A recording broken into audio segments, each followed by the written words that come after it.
Welcome back, and thanks for staying with us. Today, we're talking about domestic and interpersonal violence and the ways that anyone from a close friend to a complete stranger can recognize the signs and respond. Joining us today is Kendra Wyckoff. She is the executive director of Peace House, which is a shelter and resource center for survivors of domestic violence. Kendra, thank you so much for being here. Thank you.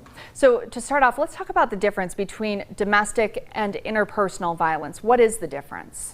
Right. Well, interpersonal violence really is a term that we use for violence that one person directs towards another. So it really is a term that's used that encompasses domestic violence, interpersonal violence, family violence, and sexual assault and rape. What are some of the signs that we need to look for? I think when, we have friends and neighbors and connections in the community, some of those signs that you might be looking for are if your loved one or your friend is concerned about their partner being angry all the time, or you notice that they're very isolated. They haven't been reaching out or connecting with family and friends, or they've had absences from the workplace.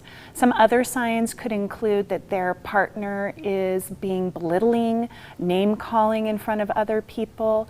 They might appear very jealous and extremely controlling of the victim's activities, where they're restricting them going to work or going to school. There may be marks or bruises that are unexplained, and you may notice changes in your friend or family member where they have increased anxiety or depression. So when I see those signs, if I see those signs among someone that I care or a complete stranger, what do I do next if they're not telling me that that abuse is happening? How can I support them? Right. It can be really hard for a victim of domestic violence to reach out.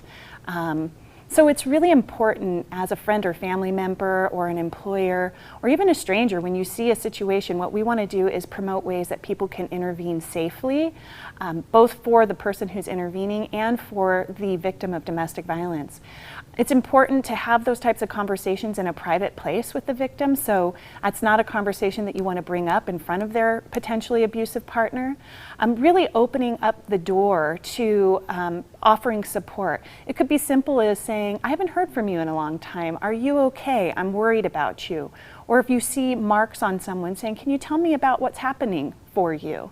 And that can be simply the prompt that somebody will respond to and maybe disclose what they're experiencing. If they're not ready to disclose then, it's really a great opportunity to build a bridge where that person, that victim, knows, here's somebody who cares about my safety, and being able to communicate that is really key. So if someone says it's nothing, they deny what's going on, where do you go from there in the conversation to let them know that you're still there for them? Yeah, I think it's really important to communicate just what you said. I'm here for you. So making a plan for them, letting them know, if you need to reach me at any time, this is how you can reach me. If anything happens and you need immediate help, know that I'm here. I'm a person that's available. Know that I will keep your information private and that you can trust me. And really coming from a non-judgmental space, really not asking a lot of questions, not pressing the victim about what happened.